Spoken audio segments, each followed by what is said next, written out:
And at 10, Barry Allen. Okay, I know you're probably confused with this one. Like, how is Barry Allen a child of himself? One of the Flashes and the original Silver Age Flash. Well, in the Crisis on Infinite Earths comic crossover event, Barry ends up running so fast that he ruptures the time barrier. This kills him, but also it converts his physical being into lightning. And since he was running so fast, he also travels through time, because, you know, comics. In fact, he travels back to the day he got his powers, perhaps because he was thinking about how that one day led to all of this. However, when his physical form, now lightning, travels through time, he actually becomes the lightning bolt that struck himself. So Barry Allen gave Barry Allen his powers. So in a way, of Flashes creating other Flashes, Barry Allen is the child of Barry Allen. Yeah, you heard me right. It was also later strongly implied that Barry's soul resides inside the Speed Force, the source of power for all speedsters. So technically, if you want to look at it like that as well, every speedster who uses the Speed Force is also a child of Barry. And at 9, Velocity. Velocity is a clone of Jay Garrick created by Brain and Monsieur Mala and sold to Ratu Benin, dictator of Mali. Velocity is unleashed upon the Outsiders when they're discovered by Benin, and the speedster comes close to defeating the team while Metamorpho attacks him with acid and manages to overpower him. He's later taken by Green Lantern, who states that the Outsiders cannot be trusted. He also has all the powers of the Flash, except with one flaw, that he cannot survive outside of his suit for long. And I mean, it's certainly a badass suit, because like, look at that thing. If I wore that thing, I'd never want to take it off. Add the fact that I can't take it off, I would die,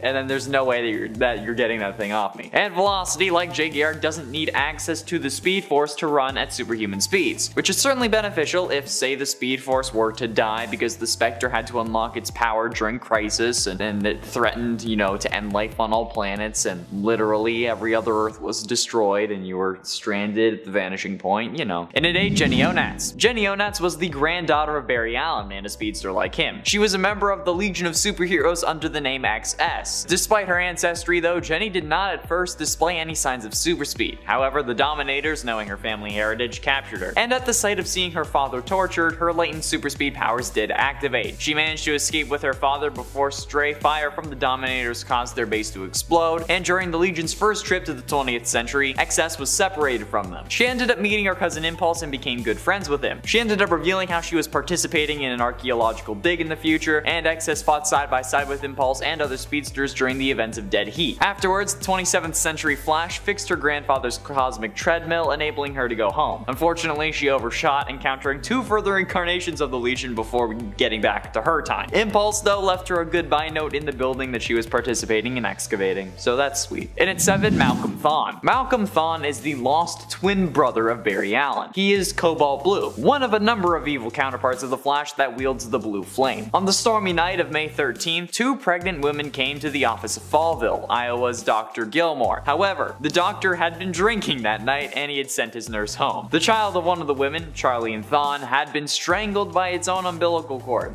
and Gilmore was too intoxicated to save the baby. However, luckily for Gilmore, lightning caused a blackout in the hospital. Gilmore quickly enters the room where another woman, Nora Allen, gave birth, and Gilmore, to cover up the death of Charlene's baby, in the darkness quickly removes the first baby and then closes the baby's mouth so that it doesn't cry, and then he gives that twin to the Thawne family, telling the Allen family that one of their children didn't make it. Yeah, the twin that remained with the Allens was called Barry and grew up to be the Flash, and the other twin, however, was raised by the Thawnes and was named Malcolm. This is also the distant, like, great times 20 grandfather of Eobard Thawne. Yeah, the Reverse Flash. So Eobard and Barry actually share the same blood, which is freaking nuts. Damn, I did not know that, although I probably should have. And at 6, Jay West. Jay West and his twin sister Iris were born to the third Flash, Wally West, and his wife Linda Park. Although the twins were initially miscarried as the result of an attack by Zoom, Linda's pregnancy was miraculously restored during a later battle, somehow. When Wally went into the Speed Force during a battle with Superboy Prime, he brought Linda and the infant twins with him, and spent some time in an Earth-like world inhabited by an alternate version of Jay Garrick, and they traveled to another planet occupied by technologically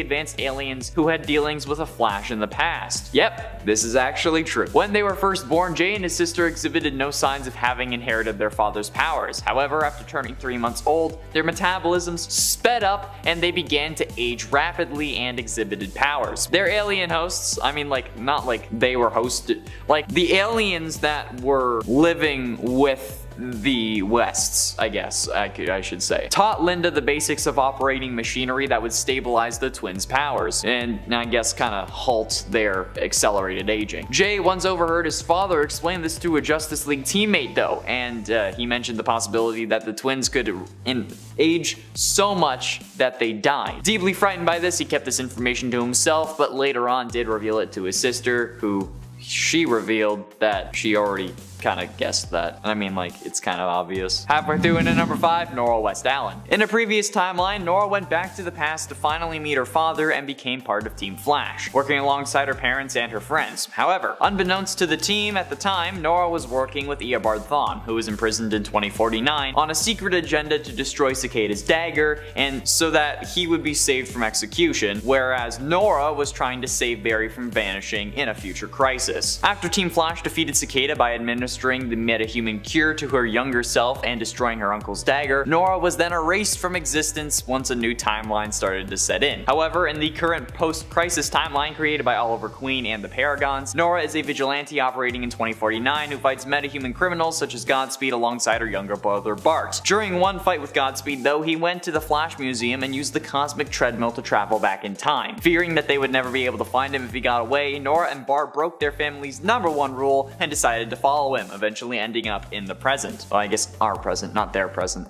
Saying present is kind of a broad term. However, Nora, I guess this post-crisis Nora, grew up with stories of her other timeline self. Of like, her parents were telling her about her other version, which is pretty messed up if you ask me. Like your parents going on and on about another version of literally you that you desperately have to try to live up to. Yeah, that's messed up. This is in the Arrowverse, by the way. And 4, Inertia. The bitter feud between the Allen family and the Thawne family would span generations, although despite them actually kind of sharing blood. Even in the 30th century, President Thawne sought to recruit Bart Allen in his revenge campaign against the Allens, since Bart was half Thawne himself. When that failed, Thawne mixed Bart's DNA with Thawne genetic material to create a speedster clone who he named Thaddeus Thawne. Or I guess Thaddeus Thawne. Either way. Come on, really? Alliteration. Whereas Bart grew up in a hyper-accelerated world, Thaddeus' childhood was the exact opposite of this. Cause you know, reverse Flash. His development was super slow, which led to the young speedster to become more calculating and methodical. You know, the exact traits a sociopath has. Thaddeus was also taught to hate the Allen family, and Impulse in particular. In addition to this modification, Thaddeus' growth and development was slowed down. This is in contrast to Bart's accelerated development. However, after killing Bart, Wally West had other plans for him. Upon hearing of Bart's death, an enraged Flash, this Flash being Wally West, hunted Inertia down. Though he thought of killing him, Flash decided instead to do something worse. He used his abilities to slow Inertia's movements down to the point where he was totally immobile, essentially a living statue, and then he placed Inertia on display in the Flash Museum, facing statues of Bart Allen as Impulse and Kid Flash. Though he could still think, see, and hear in normal time, Inertia was doomed to spend eternity in a state of near total paralysis, staring at images of Bart, plus being gawked at by everyone coming to the Flash Museum. Oh, that's so brutal. Getting close to the end, and in number 3, Bart Allen. Bart Allen was the product of the union between two families that had been bitter rivals for centuries. His father, Don Allen, was the son of Barry Allen, the second Flash, and his mother was Maloney Thawne, daughter of the Earth government president and descendant of Flash villains Cobalt Blue and Professor Zoom. Bart was born with his grandfather's speed, and he had an incredibly high metabolism that also caused him to age at hyperspeed. When he was chronologically 2 years old, physically, he looked like he was 12. After Wally helped him solve his aging problem, Bart helped Wally defeat Cobra. Bart then moved to Manchester, Alabama with Max Mercury. Max had also used his connections to supply Bart with a birth certificate, stuff like that, passport, you know the deal. And Bart began the 9th grade at Manchester Junior High, when he was probably like supposed to be like 4.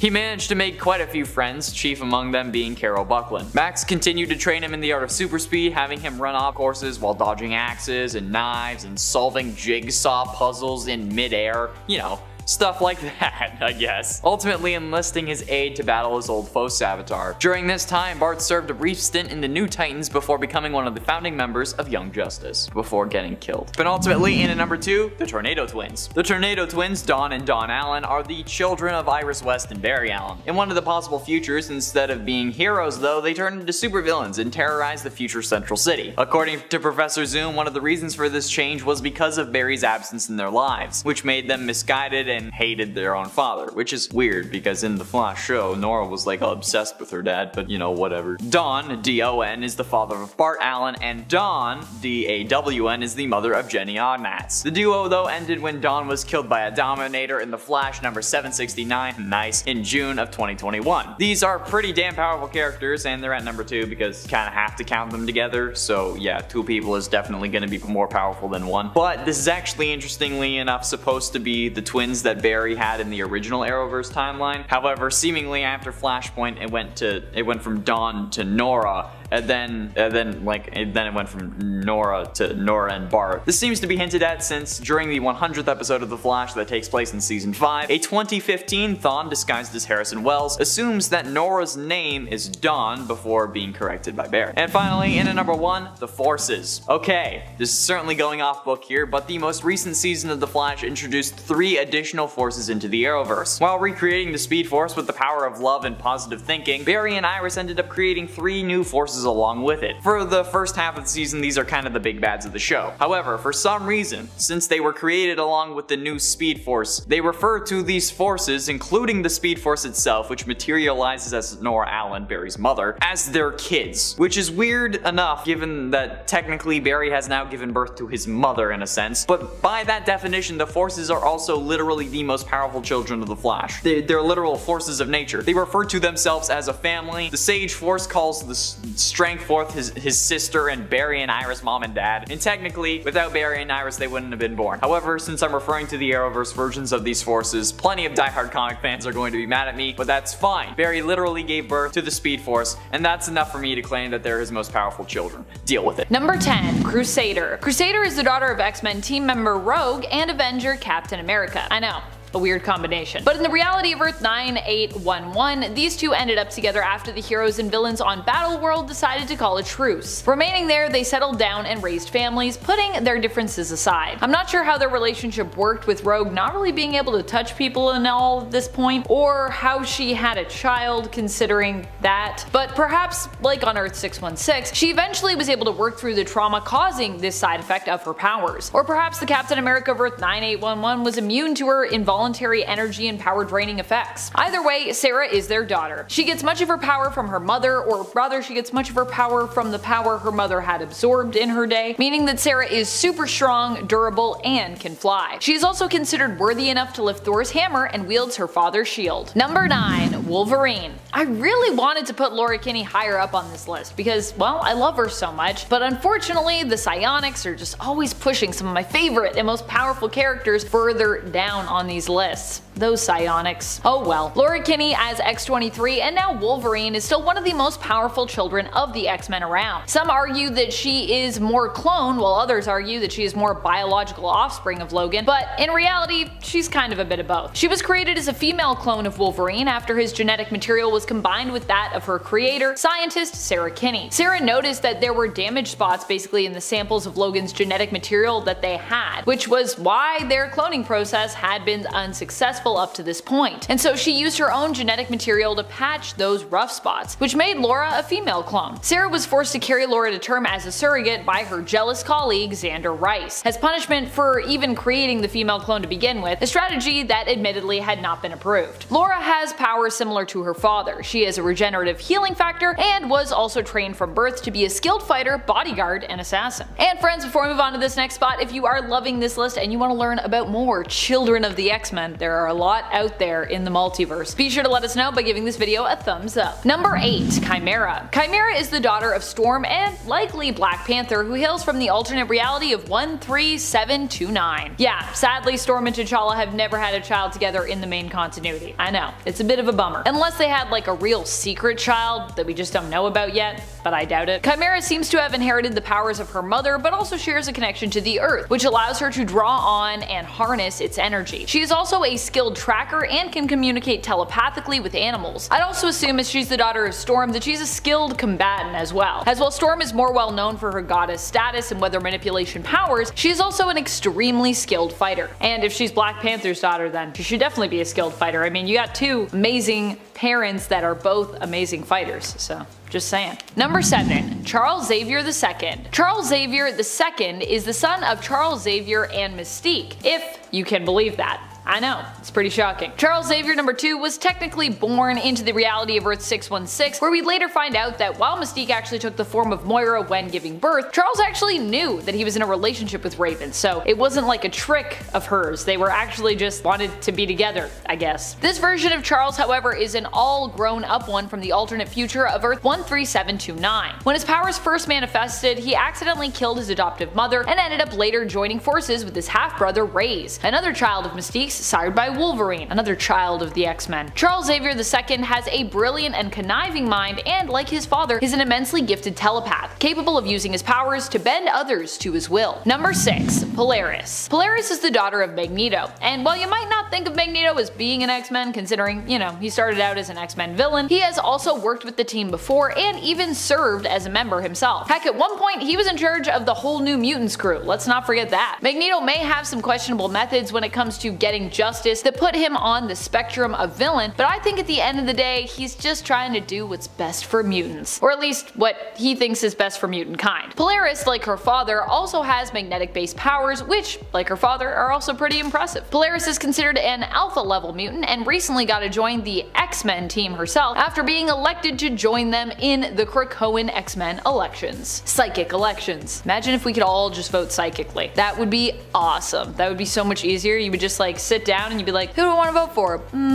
Done. Number 5. Cable. Cable is the son of Scott Summers, aka Cyclops, non-X member Madeline Pryor, who later becomes the villain known as the Goblin Queen, and another X-Man's, Jean Grey, who kind of becomes like an adoptive mother but who also possesses Madeline's memories of raising baby Christopher. Because comics. Cable is Nathan Christopher Charles Summers, often referred to as just Nathan Summers or really just Cable, although back in the day we did know him as Baby Christopher. Cable as a baby was kidnapped by Apocalypse and infected with the techno-organic virus. This is the only thing that makes him weak-ish, but really he is still amazingly strong as he can even fend off that virus, containing it to one side of his body using his psionic powers. That in and of itself is pretty impressive, as the techno-organic virus is generally known for being, well, unstoppable. Even with his psionic powers mainly preoccupied, Cable is still a hard one to beat, as he has so many combatant-based skills that he brings to the table, and he is also an experienced time traveler besides. Number 4. Rachel Summers. Yes, get ready, because many of the most powerful X-Kids out there just happen to be Summers related, so yeah, get ready for that. Honestly, I've always wanted to do a video just to explain the complicated nature that is the Summers and Grey family tree, which honestly is a lot, and it's very timey-wimey. Rachel herself is one of those very complex kids of theirs. She is the daughter of Jean Grey and Scott Summers from the alternate Earth of 811. In that reality, she was made into a hound, a weapon used to hunt down mutants, even being one herself. Rachel is an extremely powerful telepath and telekinetic who also has the ability to chronoskim and manipulate time, even traveling through it. Rachel is also known for being an avatar of the Phoenix, at one time actually considered the true avatar for it, but then later having the power sort of dialed down to a mere echo of it. So she was no longer the true avatar, they were just like, you just have a thing, and it's not even like the real Phoenix Force, but it's like a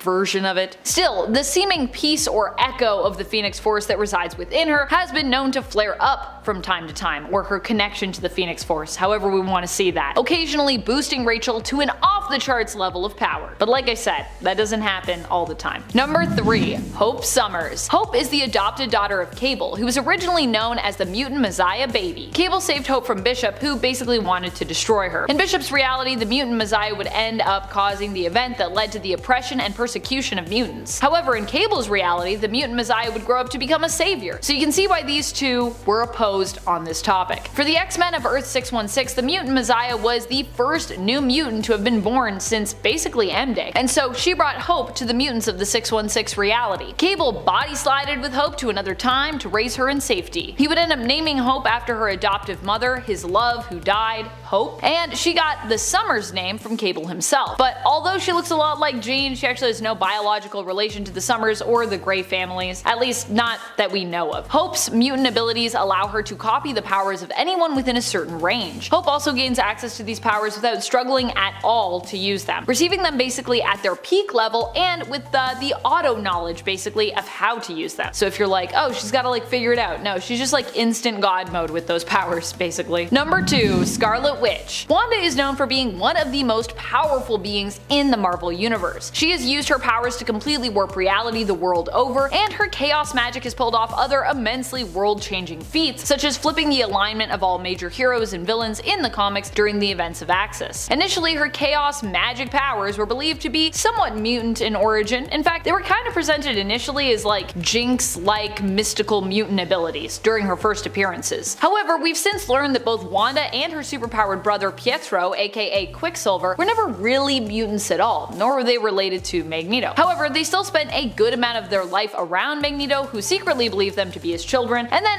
another good amount of time thinking that he was their actual father, until it was revealed that this was all due to manipulation by the High Evolutionary. High Evolutionary just coming in and messing pretty much everybody up when it comes to their backstories and origins. Wanda herself has never really gotten along with the X-Men, especially since the events of M-Day, but she is still considered, I think, a part of Magneto's family, and a powerful one at that, regardless of her status as a mutant or a non-mutant. I know there are some people out there that want to be like, it never happened, but like, they still spent a lot of time together thinking that they were family, so I think we can still count it, friends. Also, make Wanda a mutant again. Do it. Make it happen. Give me Wanda and Quicksilver back. Number 1. X-Man. X-Man is Nathaniel Grey, the lab-born child made by combining the genetic materials of both Jean Grey and Cyclops. So basically like Cable, but if he had been made perfectly by villain Mr. Sinister. He actually hails from the alternate reality of AOA, Age of Apocalypse, Earth 295. Here, Sinister created him to use as his own weapon, but of course, Nate being so powerful, managed to escape Sinister and instead ended up being raised by Forge of Earth 295. He is considered one of the most powerful mutants of all time, which would also make him one of the most powerful children of the X-Men out there. Nate can warp reality, resurrect the dead, resurrect himself, travel to alternate Earths and dimensions, and even manipulate the time stream. He's basically the most OP of characters when it comes to the Marvel Universe. And if you've seen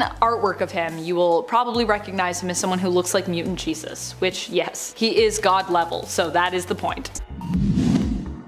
Number 10. Karma. Karma is a mutant with very specific powers, so it should surprise no one that she is part of the New Mutants team. I actually love the New Mutants for this reason. A lot of their members tend to be forgotten and yet are super powerful when their abilities are properly utilized. Xian Koiman possesses limited telepathic abilities, but can have a strong sense of sort of psychic projection. Karma can emit a wave of energy that disables her target's consciousness, allowing her to take over control of their body, experiencing what they experience as though she were actually in their body, sensing what they taste, hear, smell, see, and feel. Those she controls will awaken unaware, afterwards experiencing this possession as if they had just been in a dream and basically had been sleepwalking. She can also do this on a mass scale, possessing multiple people, though she must overcome many challenges in order to fluidly control multiple people at once.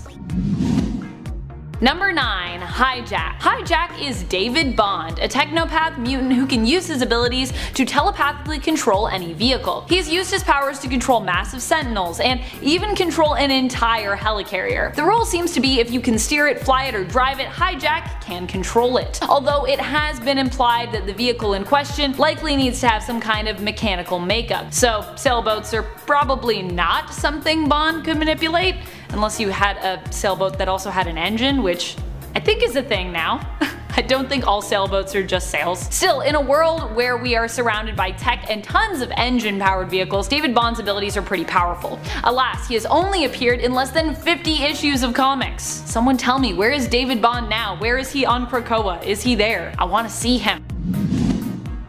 Number 8. Summoner. Summoner is a new mutant whose name also signifies the type of mutant that they are. They are the child of Apocalypse's first horsemen of war. Arakko, the landmass itself, was drawn to Krakoa and Krakoa to it. The two fused together to increase the size of the land overall, although Arakko is not yet considered safe and is basically known as kind of the monster territory part of Krakoa. I mean, technically it still isn't Krakoa, but they're attached now, so they are each other. Summoner's abilities allow them to summon the dark beasts of Arakko. We don't know too much about them yet because they've only been in a few issues, but what we do know is that they can withstand the blast of one of Cable's thermal grenades, his last one in fact, without taking virtually any damage. So overall, they seem like they're going to be pretty crazy and powerful. X of Swords, I'm assuming we're going to see more about them. Number 7. Dust. Dust is Soraya Kadir. She was enslaved as a child but freed by the X-Men. Originally, she did not want to reveal herself to the mutants and hid herself by turning into scattered sand. When Jean Grey sensed her presence and encouraged Soraya to reveal and introduce herself, she did so by referring to herself as Turab, which is Arabic for dust. She can turn herself into dust and manipulate her body to move at high speeds, causing her to become a deadly sandstorm to her enemies. As sand particles, she can also enter the bodies of other people, causing internal damage. Dust is also resistant to magic and telepathic manipulation or detection while in her sand form. Dust is another person that I feel like we never see enough of in the comics. Someone bring back Dust.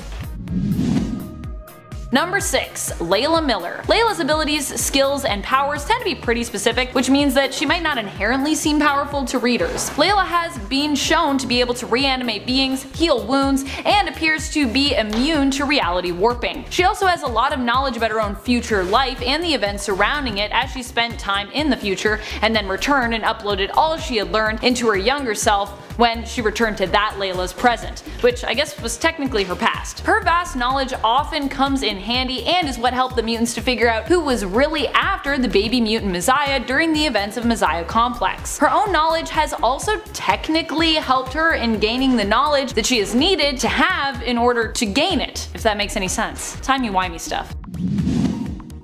Number 5. Maxime and Manon. Maxime and Manon are twin siblings born to mutant parents. Their powers as such manifested when they were younger than most. They haven't been in a ton of comics, most about probably 11 issues, but they have been shown to be pretty deadly and powerful even as children, both in Extermination and recently in the newest run of New Mutants. Maxime can influence others' emotions while Manon can alter someone's memories, or recall their memories past. When combined, their powers actually allow them to manipulate the minds of others to the point that they can easily control them, shaping their victims into whatever they'd like them to be and making them do whatever they want. In issues 3 and 4 of New Mutants, both Maxime and Manon were captured along with Armor, Glob, Angel Salvador, Beak, and the couple's children, but managed to escape. Manon and Maxime helped to free the rest of the group by distracting their captives, manipulating one of them into killing the other.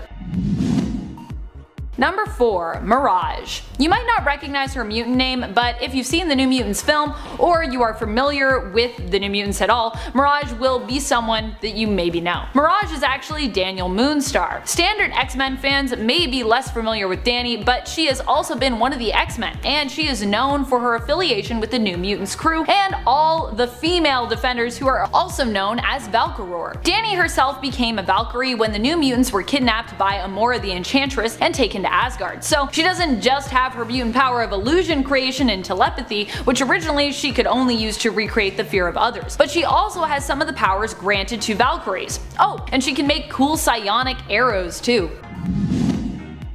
Number 3. Strong Guy. Strong Guy has similar powers to another mutant we talked about on part 1 of this list. His abilities allow him to use kinetic energy to augment his strength, increasing it. However, he cannot hold the energy for long as it could severely harm him, distort his physical form, or even kill him. Still, even with the rule that he must expel any absorbed energy within less than 2 minutes of absorption, he is pretty powerful, using his powers to safely lift up to around 100 tons. Strong Guy's real name is Guido Carosella, and he first appeared in the original New Mutants series in issue 29.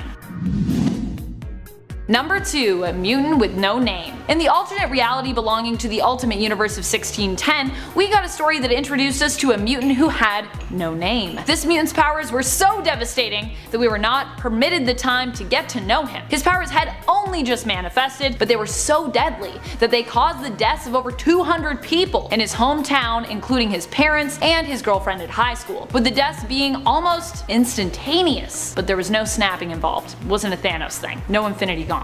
His mutant power was basically to kill everything around him, radiating toxins and poisons that basically vaporize organic tissue. He was so dangerous, powerful, and deadly that Wolverine was sent to eliminate him, as the young mutant's existence posed too much of a threat to the mutant image, as well as both humans and mutants alike, just in general. Number 1. Matthew Malloy. Matthew Malloy is one of the strongest, most random mutants who now belongs to the alternate timeline of Earth 14923 because he was just too powerful to basically continue to exist. Like many of the most epic mutants, he had reality warping powers and was additionally considered Omega level in terms of his ability. Matthew's powers unfortunately were often tied to his emotions, which proved problematic and often resulted in massively destructive outbursts of energy. In the end, Tempest traveled back in time and, with help from Professor X of the past, was able to prevent Matthew's parents from ever meeting, meaning that he was never born.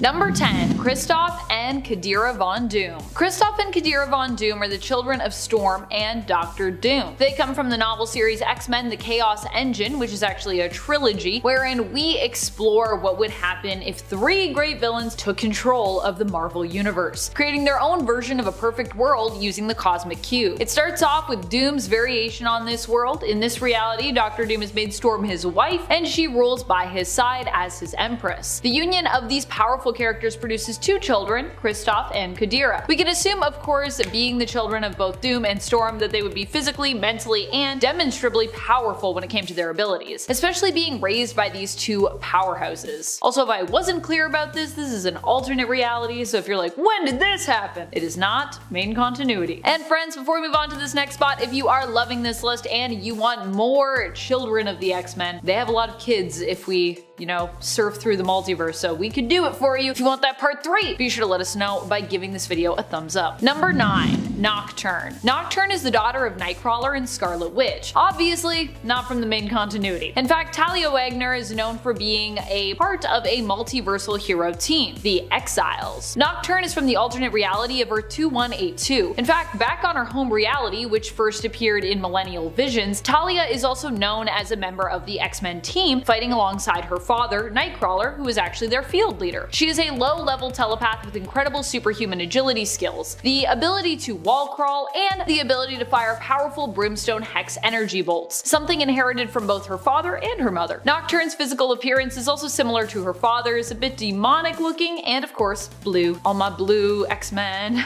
Top 10 blue X-Men. Actually, I feel like there's a lot of X-Men that are blue. Or mutants that are blue, maybe? There's a lot of blue mutants, for sure. I don't know about X-Men team members. Number 8. Jimmy Hudson. Jimmy Hudson is the son of Wolverine from the alternate reality of Earth 1610. His powers are similar to his father's, but in this reality they're believed to work a little bit differently. As opposed to just being insane healing powers, Jimmy's power set in this universe as a mutant is believed to be based more in survival. So these powers aren't necessarily just about healing, but survival instincts and capability, meaning that Jimmy is just much better at surviving and evolving to survive than anyone else alive on the planet. And I mean that because in this reality, Wolverine eventually dies, so really Jimmy is the only one left alive who's really good at surviving. Jimmy Hudson has also been bonded to a poison before and gained control of his poison, which are basically alien-like beings resembling symbiotes in look and abilities, but ultimately a different alien race themselves, called poisons. So yeah. Jimmy is the son of Wolverine and Magneto's wife, Magda Lencher, although Wolverine urges him through a letter when the truth of his connection to Jimmy is revealed that he actually shouldn't focus too much on,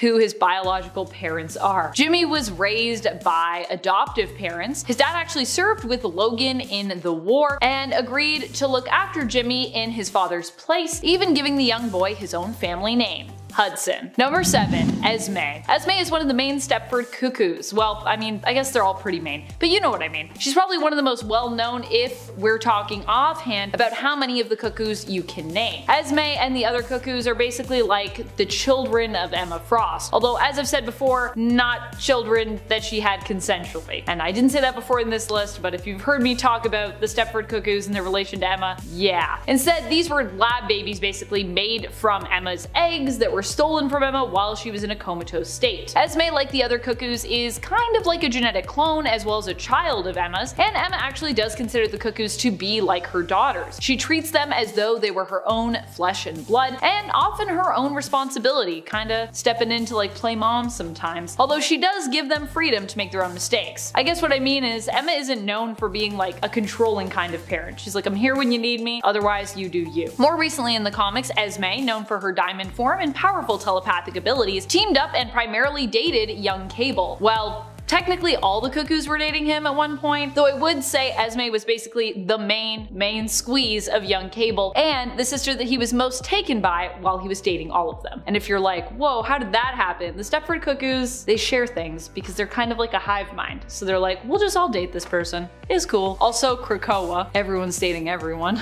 Number 6. Akihiro. Akihiro is the son of Wolverine and his wife Itsu. Unfortunately, before Akihiro was even born, his life took a turn for the worse. Along with inheriting his father's powers, I think he also inherited some of his tragic luck. Wolverine has the worst luck, I think. His mother, Itsu, was killed before she could give birth to him, assassinated. The child was believed dead, but in reality he had been cut from her womb and possibly, due to his inherited healing powers, miraculously survived. Although, that's not clear, because usually your powers don't manifest until puberty, but sometimes your powers manifest when you're in the womb. I mean, look at Professor X with Cassandra Nova. Apparently that's a thing that happened. Akihiro would grow up and become a pawn of the villain known as Romulus. For most of his life, he'd also be known as Daken, a cruel nickname given to him when he was a child, being raised by his adoptive parents. The nickname was given to him because of his mixed race appearance, being part American and part Japanese. Though to be clear, his parents weren't the ones that gave it to him. It was people around his parents. Akihiro's powers are similar to Wolverine's, though his bone claws are a little bit different in terms of placement and appearance. Like his father, Akihiro is also known for being a skilled fighter as well. The apple does not fall far from the tree when it comes to fighting abilities. Number 5. Xandra Naramani. Xandra is Professor X's daughter, who is created out of his genetic material and that of his lover's genetic material, the Shi'ar Magistrix Lilandra Naramani, after both of them were believed dead. As such, Xandra grew up to become Shi'ar royalty and also spent a good amount of her life hunted because of this, with various parties attempting to use her for their own means. Xandra is an extremely gifted telepath. She can manipulate others' minds, read minds, and can create hyper-realistic telepathic illusions. Number 4. Ruby Summers. She was the ex-offspring used in our oh-so-clickable thumb for the part 1 to this list, and although she was on my extended list for that part 1, my like long brainstorm that I came up with, I didn't get around to talking about her because I kind of reached a point where there were too many Summers children on that list, and I was like, I don't want to make this a top 10 children of Cyclops. We got that list, and also that's not what this list is. What can I say? Sykes got strong genes. That's why Mr. Sinister is so obsessed after all and is known as the #1 fan of the Summers Club. Scott Summers is Ruby's dad in the alternate reality she hails from, and Emma Frost is her mother. This makes Ruby fairly powerful, not at the level of Hope or X-Man, but still pretty impressive. She's also super cool looking, which is an added bonus. Ruby hails from the alternate Earth of 1191, the home reality of famous X-Men ally Bishop. Ruby is also capable of emitting optic blasts like her dad and his brothers, but she has more control over when and how she emits these blasts, unlike her dad who's like, I literally need a visor. Ruby also comes with her Ruby form, which like her mother's diamond form, grants her invulnerability and pretty much immortality. Number 3. Olivier Raven. Olivier Raven is legally known as Olivier LeBeau and is one of the alternate reality children of Gambit and Rogue. Honestly, I feel like there are not enough of these kids out in the multiverse. I don't know if that's just me. For a couple as famous as Gambit and Rogue, I mean, you would think that we'd have a lot more kids from them, at least through the multiverse. Though admittedly, I'm not quite sure that Rogue and Gambit are really the kid-having type, at least from what I've seen in the main continuity. They seem pretty content with just having their fur babies right now. So maybe they just aren't super into having kids as a family. Olivier hails from the reality reality of Earth 41001, the reality of Gen Next, a group Ollie is part of. He has powers similar to his mother's, except he has better control over them and is able to choose when and how much power, life energy, and memories he absorbs via physical contact, or doesn't absorb in cases where he just, wants to make physical contact without using his powers. He can also absorb powers on a more permanent level, although he has less control, it seems, over when this happens. Like his father, he also seems to have some charm-based powers. Either that, or he's just charming. Number 2. Proteus. Proteus is the son of Moira MacTaggert, who before I would count more as like an ex-ally, but with recent revelations we can definitely consider her a member in the same way we might consider someone like Charles Xavier. It turns out that Moira herself was a mutant this whole time, possessing unique reincarnation powers. She has also been known for being a leader and teacher of X-Men groups before, including the time when she led a team that Professor X then recruited, sending them into Krakoa to rescue the original X-Men. Not Krakoa as we know it now, but Krakoa as it was back in the day when it was like a monster island. Proteus is Kevin MacTaggert, son of Joseph and Moira MacTaggert. He is currently one of the 5 on Krakoa, and his powers as part of that team are mainly used to warp reality, allowing the non-viable eggs that Egg, formerly known as Gold Balls, produces to become viable for life. These eggs are then used to grow new versions of fallen mutants. Proteus is an Omega level mutant who requires hosts to survive. Initially, Kevin had a body, but now he's basically just pure energy. The hosts he controls and feeds off of eventually are exhausted and killed by that energy drain, making him not just a powerful psionic mutant, but also a powerful energy vampire as well, unintentionally. Number 1. Legion. Legion is the son of Professor Charles Xavier that was conceived when he had a love affair with Gabrielle Haller, which is where Legion gets his legal last name, as his given name is David Haller. Legion is so powerful because he suffers from a severe dissociative identity disorder, where he has more than 100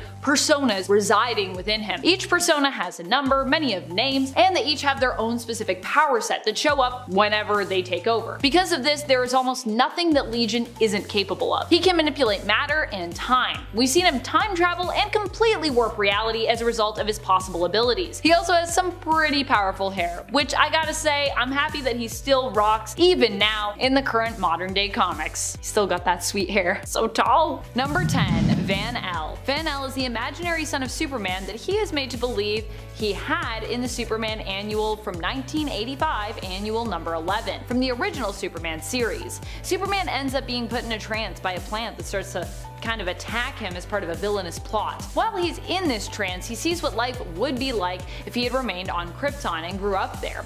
He ends up married and with a son named Van-El and a daughter. We don't see Van-El's abilities when it comes to powers, but he is a Kryptonian with both his mom and his dad being from that planet, which means that on Earth, he would probably be at least at Superman levels. Unfortunately, he is just a dream, and Superman heartbreakingly realizes that this world is false and he must wake up. It's actually a pretty sad issue, to be real. This story is like tragic. Number 9. Sir-El. Sir-El isn't a real child of Superman, although at first we actually thought she was one. Sir-El appeared to be the daughter of Lois Lane and Supes from a distant future. She even looked a lot like both of her parents and demonstrated similar powers, but in the end we learned that she was simply created as part of a plot to deliver the Yes virus, which would help Brainiac take over the world. She was created by combining Kryptonian DNA with a human, grafting the DNA sort of over top of her human self. Originally, she was a human known as Mia, and when she learned of her true origin, she destroyed herself in order to save the world. Sir-El was also implanted with all the memories of her parents and being raised by them, so to her, her life as their daughter had felt very real, despite the fact that we learned she was really a fake.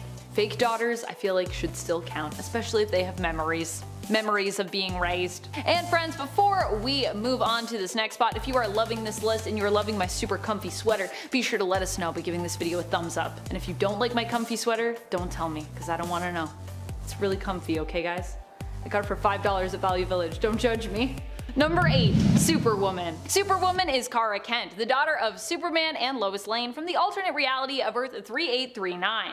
This is the reality we explore in John Byrne's series Superman and Batman Generations. Here, Kara is seen as having the same level of power as Superman, at least initially. Eventually we learn though that Kara really only possesses half the strength of her dad's powers. Oh dear. This means that although she has worked alongside her dad as his sidekick under the name Supergirl for years, she is no match when her evil brother shows up to destroy her and her wedding. Kara was becoming a hero all her own, taking up the mantle of Superwoman and joining forces with her partner in crime fighting and her partner in romance, Bruce Wayne Jr., Batman's son. The two were married, but Kara's brother, manipulated by Lex Luthor to believe that both his father and Kara had actually taken away the powers that he should have been born with, shows up to the wedding and kills Kara shortly thereafter. Number 7. Supergirl. This is the imaginary daughter of Superman, but she still likely exists in some alternate reality, because technically every imagining is like an alternate reality, if that makes sense. So she exists probably somewhere out in the multiverse other than just Superman's dream, and so I'm gonna count her. Also, the dream featuring her in retrospect to the rest of the universe is like really tragic, so I feel like for that reason alone, we should just talk about it, because it's a pretty cool moment in Injustice, because tragic things are cool when they are safely contained in fictional worlds and can make you feel emotions without actually having to deal with the consequences of the tragedies that the emotions come from. Supergirl is Lara Lane Kent, the daughter Lois and Clark would have had in the event that Joker and Harley hadn't made Superman believe Lois was Doomsday and made him kill her. In this very different world, Superman and his daughter, Supergirl, are both still heroes. Her powers are very similar to her father's, and while she isn't quite as experienced as he is, she is still on a similar level when it comes to what she's capable of. Number 6. Carol and Jane Kent. Carol and Jane Kent are the daughters of Superman and Lois from the comic series Superman Secret Identity. We learn of their powers in the final issue, issue number 4, which acts as the conclusion to our tale as Clark moves into his twilight years and his kids mostly take over. Initially, he and Lois weren't sure if they had any powers at all, but many years later they find out that their kids' powers did manifest. It happened to Carol and Jane, their twin daughters, in their teenage years. As adults, they are initially a little less experienced than Clark, but eventually go on to replace him as he leaves more and more of the heroics up to them. By the end of the series, I'd say power level wise they are about at the same place as their dad, or perhaps even a little bit stronger than he was in his prime. Also, Superman Secret Identity is just a really well written story, so if you haven't checked out this miniseries, I highly recommend you go and give it a gander. Also, I can't believe it's from the early 2000s. Like, to me, it feels much more like modern day, like now, not like early 2000s. I mean that as a compliment. Number 5. Supergirl. Seriously, get ready for a list full of Supergirls, cause unsurprisingly, a lot of Superman's kids take up that mantle. This Supergirl is Lara Kent from Frank Miller's Dark Knight Alternate Earth, aka Earth 31. Here, Lara is the daughter of Superman and Wonder Woman. She stands out due to her very blue hair. Being a hybrid baby, she ends up inheriting both her parents' powers, making her super powerful and an immensely skilled fighter, having been trained by her mother in the way of the Amazons. One thing that makes her unique as well in comparison to some of the other super kids out there is that she believes her powers make her better than non-powered people, and she actually strives to one day rule over the non-powered people of Earth. A little bit villainous there, Lara. I mean, she's not gonna do it because she's like, I know my dad's like, these people, we gotta protect them. But she's definitely thinking about it. Number 4. Superman. Jonathan Kent is the natural-born son of Lois Lane and Clark Kent, aka Kal-El, Superman, from the main continuity. He was born during the events that caused a reset of the universe when the New 52 basically came about. He and his family were relocated to the New 52 Prime Earth, even though they were originally from New Earth, meaning that for a while we had 2 Supermans on planet Earth, although one was operating in secret, that one being John's dad. John would become good friends with another super son, Damian Wayne, Batman's semi-natural born son. Well, not really. His whole existence is also an interesting story, but enough of that. He's definitely Batman's biological son at least, so we can count that. Damian and John initially didn't get along but would find common ground and then become the best of friends. Of course, then John went to space and grew up rapidly, and currently in the comics, he has also taken up the mantle of Superman after his father, now that he's back on Earth. John's powers are at a very similar scope and level, but as a human Kryptonian hybrid, he apparently does have the potential to become even more powerful than Clark. Hybrid babies are the best babies in terms of superpowers. Number 3. The Golden Child. This version of Jon Kent comes to us from the alternate Earth of Earth 31. Yep, we're going back to the Dark Knight universe of Frank Miller. In one of his latest Dark Knight universe stories, it was revealed that baby Jon, who is now a young child here, also born of Superman and Wonder Woman, is actually something completely new when it comes to his power levels. Also, he doesn't have blue hair. No blue hair for Jon. His sister Lara even suggests that while she agrees with her father about teaching Jon, that they should soon be prepared to actually learn from him because he's that powerful. At the end of Dark Knight Returns: The Golden Child, we see the true extent of Jon's powers when he takes on Darkseid, calling him basically an old fart the entire time, as he defeats him pretty easily. Darkseid attempts to use his Omega beams only to have young Jon swallow that power, absorbing it, and then firing it back with his neutron vision powers. Totally unique powers. Jon is also able to protect his sister Lara in the fight, making her intangible somehow before both her and he fade away, seemingly transforming both of them into some type of energy? I think that's what happened. That's kind of a weird comic, but yes, it did happen. Number 2. Hyperman. Hyperman is the son of Superman and Wonder Woman, who comes from the reality belonging to the Kingdom Come story and follow-up story, The Kingdom. In that story, little baby Jon Kent is kidnapped by Gog. He ends up being rescued by 2 different versions of his parents and his godfather Batman, but ends up with himself in the end, his future self. The hero, Hyperman, who also rules and guards over all of Hyper Time. Hyperman raises the child himself, so raises himself. Continuing the circle and pretty much guaranteeing that Jon Kent will grow up to become Hyperman, a time-traveling, dimension-hopping hero, because I assume that's how Hyperman was raised, by himself. And then when that one becomes older, he'll have to raise another one.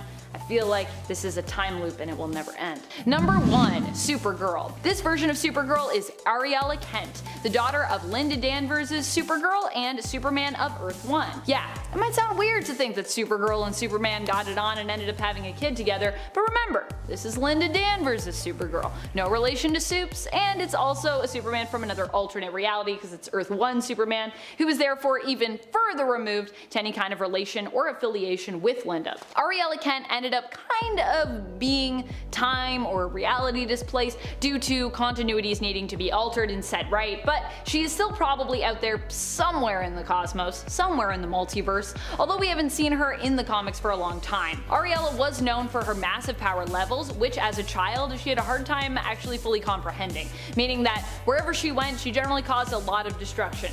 Accidentally. This is what happens when you let a super powerful child fly around space and travel through time without any parental supervision. Ariella was also a hybrid baby, being born part Matrix, aka lab-made semi-alien goo, that's basically what the Matrix is, and part Kryptonian. There's gonna be people that are gonna be like, that's not what the Matrix is. I'm like, no, DC Matrix.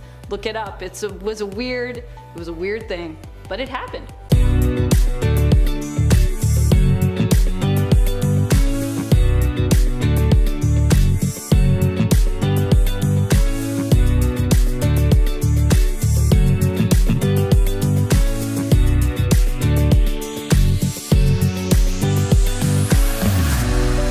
Number 10. Dust. To me, Dust is almost the physical embodiment of the Thanos snap, you know?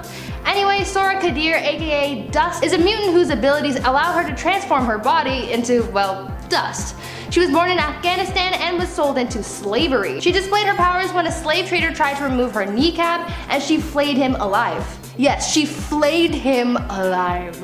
Once the X-Men got knowledge of Soraya and her abilities, they went looking for her and brought her back to the academy. Since Dust is a sand morph, she is able to reform her body into a humanoid or some sort of sand form. In this form, she's most resistant to injury and she's difficult to detect telepathically.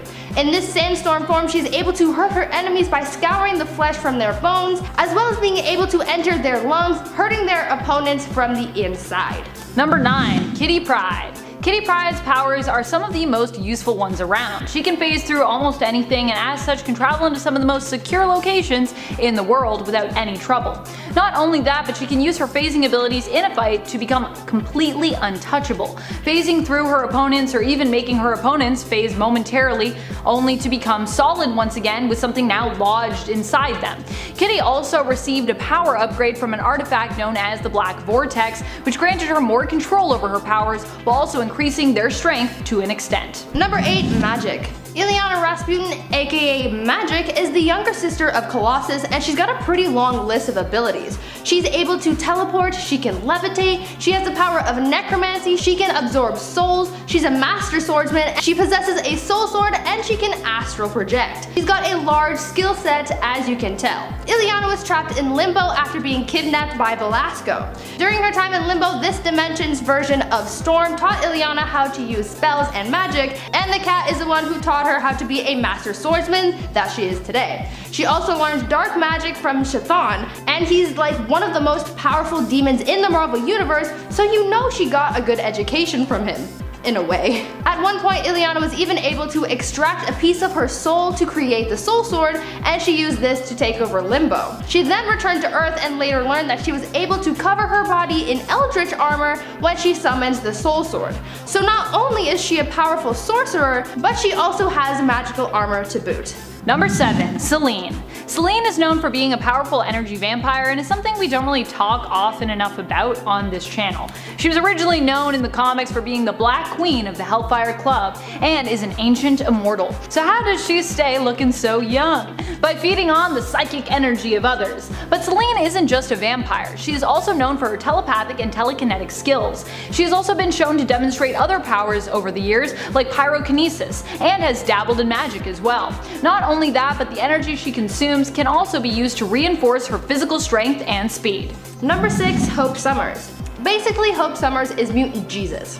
Hope was the first mutant born after the Decimation, the event where Scarlet Witch wiped out all but 198 mutants. When Hope was born, there was a hunt for her. Some believed that she was the mutant messiah, and others believed that she was some sort of antichrist. It was discovered that Hope had the ability to enhance, activate, and mimic the powers of others, and these powers came in handy when she was trusted with the task of going to look for other mutants that they called lights. When finding these other mutants, Hope was able to calm them, stabilize their powers, and even awaken their abilities. On top of all this, it was also revealed that Hope was the new Phoenix, but this force was so unstable and unpredictable, Hope and Scarlet Witch joined forces, said no more Phoenix, and the Phoenix Force just dispersed around the world, giving birth to new mutants and restoring the mutant population. So not only is Hope able to influence the X genes of the lights, she was also strong enough to become the new host of the Phoenix Force, and then have the power to disperse it around the globe. She's OP.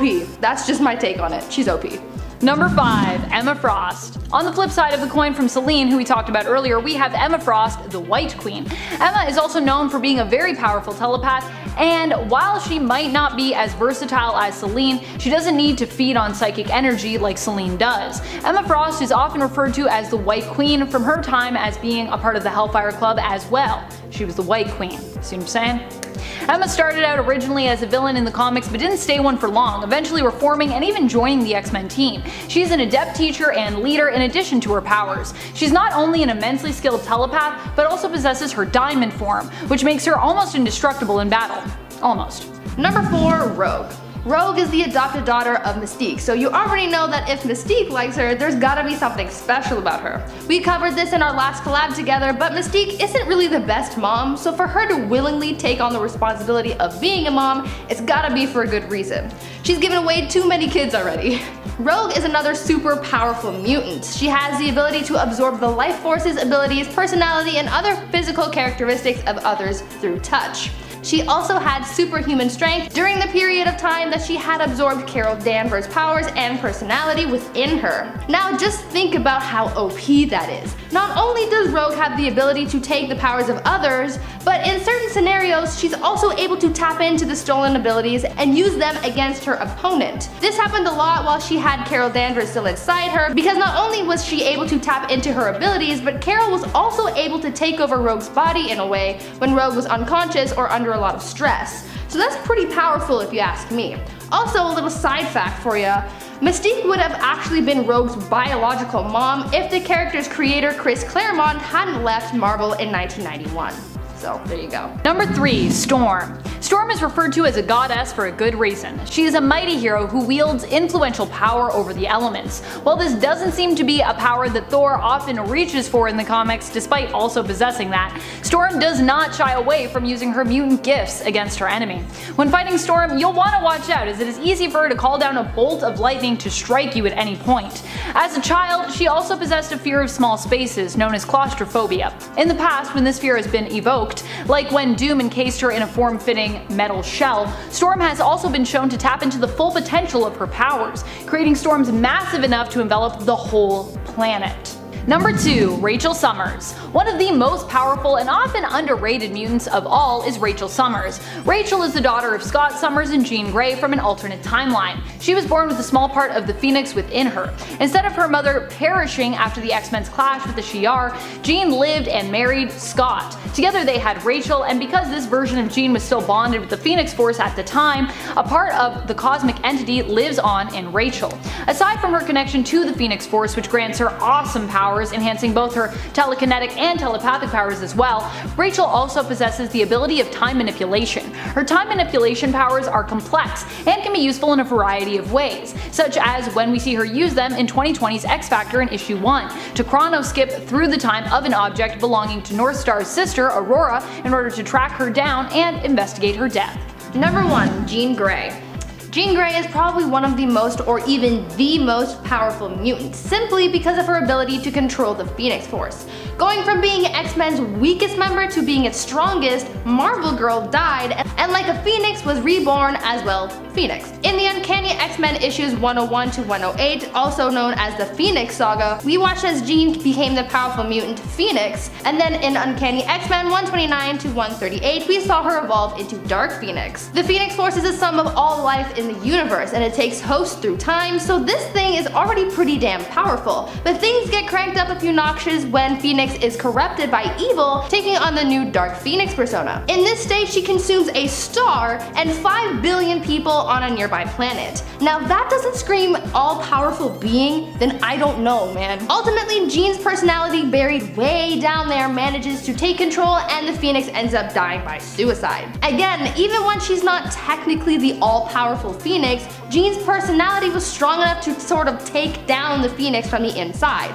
Also, after her death, she was in the white hot room. Death told Jean that because her spirit was most closely carved from the Phoenix, that she was destined to take on the Phoenix Force. Obviously, it takes a very strong person to be considered a perfect fit for the Phoenix. Number 10. Prodigy. I feel like a lot of people maybe forgot about Prodigy, as he's been MIA for some time in the comics, and was depowered during the events of M-Day. But with the magic of Krakoa and Dawn of X, he was able to return to us, being resurrected and also regaining his powers. 1. Prodigy happens to be a super genius, but this is also because he's a telepath with the ability to basically mimic anyone's skill set and share their knowledge while nearby. This has also been shown in the past to extend to fighting precognition, where he can basically use his abilities to read a person and predict their next move of attack in a battle, which is pretty sweet. He often also builds his own advanced tech, and even when depowered is known to possess a great level of intellect, making him a challenging adversary whether or not he has his mutant abilities. Even as a depowered mutant, you might not want to mess with him. Number 9. Lady Mastermind. Lady Mastermind, aka Regan Wingard, recently popped back up in the giant-sized Nightcrawler comics and was welcomed into the mutant nation of Krakoa. Some, however, may not know or appreciate her mutant history and background. Just who is Lady Mastermind? Well, she's the daughter of Jason Wingard, aka the original villain known as Mastermind. Her powers take after her father's, allowing her to create realistic illusions projected into her target's minds. While she also has an even lesser known suspected half-sister, Regan's powers are often depicted as being the more powerful between the two, with it even being said that her abilities are even more stronger than her father's. Additionally, she is also fairly skilled in hand-to-hand combat, a skill set her father actually very much lacked. He was hilarious in a fight. He's like a rag doll. Sorry, Mastermind. Number 8.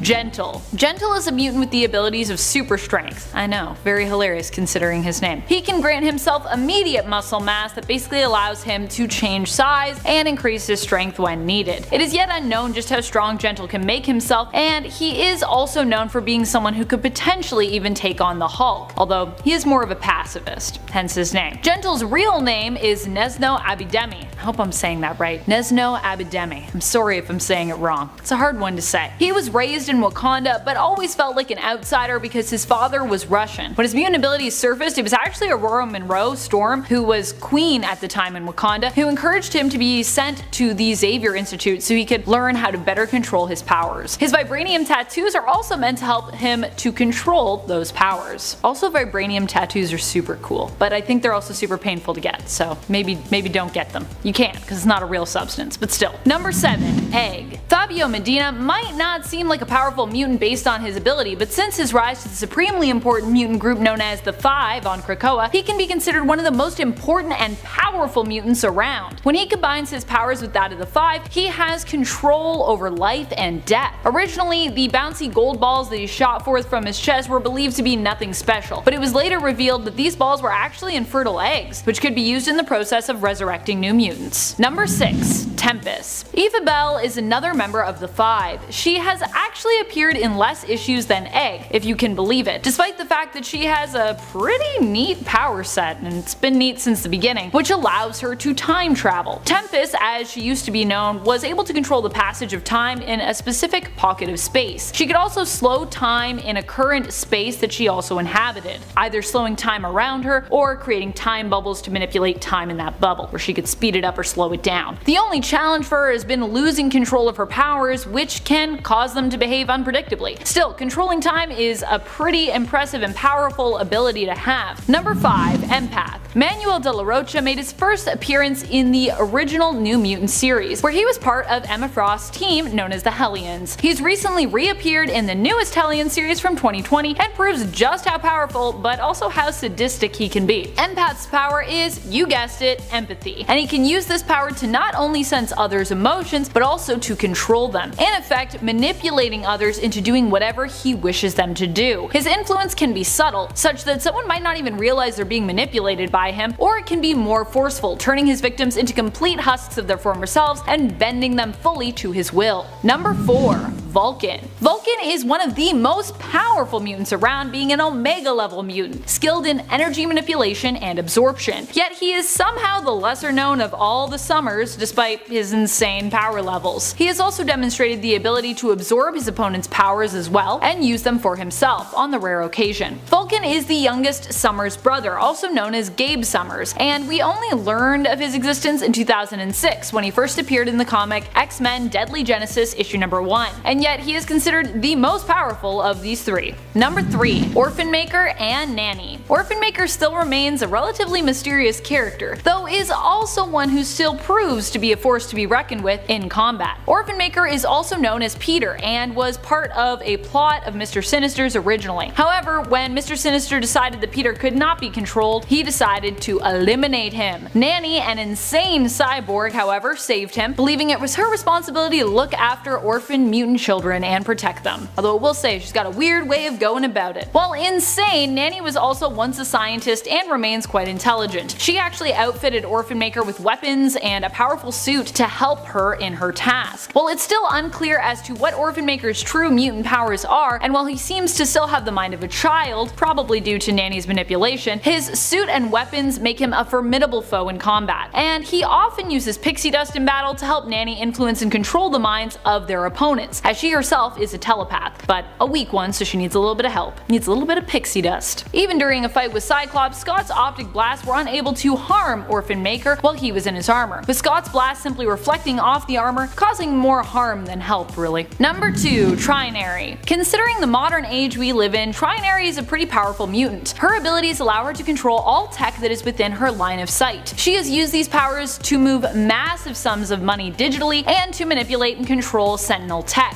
Currently on Krakoa, Trinary is one of the few technopathic mutants trusted with the important project known as Sleeping Giant, wherein mutants monitor for upcoming advancement in Sentinel technology, such as Nimrods or the creation of a mother mold, so that they can ideally put a stop to its development. Project Sleeping Giant were instrumental in helping the X-Men to destroy a mother mold that Orchis was creating before it went online. Number 1. Bailey Hoskins. Now you might think I'm joking here if you happen to know the obscure Bailey Hoskins, but I'm really not. Bailey appeared in his own miniseries titled X-Men, Worst X-Man Ever. He was known for being the worst X-Man ever because his ability only allowed him to do one thing: explode. But he didn't have any regeneration powers, so he basically was a mutant who could never use his powers, otherwise he'd kill himself. It's kind of a one-hit wonder. So how is that powerful? Well, it's also implied in the series that when he does choose to sacrifice himself and blow up the villain of the story, that he makes it possible for Earth-616 to come into existence. So without him, we wouldn't have the main Marvel continuity that we know and love today, potentially. If saving the entire continuity from becoming a dystopian future isn't powerful, then I don't know what is.